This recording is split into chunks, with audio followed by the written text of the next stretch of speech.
সালাতু সালাম গো আমার দরুদ সালাম গো আমার কোয় নবী মুস্তাফায়। তোমরা যদি যাও গো মদিনায়, তোমরা যদি যাও গো মদিনায়, মদিনা শরীফের মাটি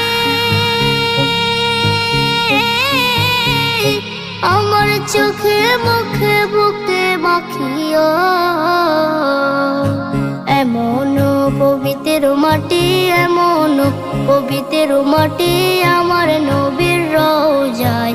তোমরা যদি যাও গো মদিনায়, তোমরা যদি যাও গো মদিনায়। ইয়া রাসূলুল্লাহ ইয়া হাবিবাল্লাহ, ইয়া রাসূলুল্লাহ ইয়া হাবিবাল্লাহ।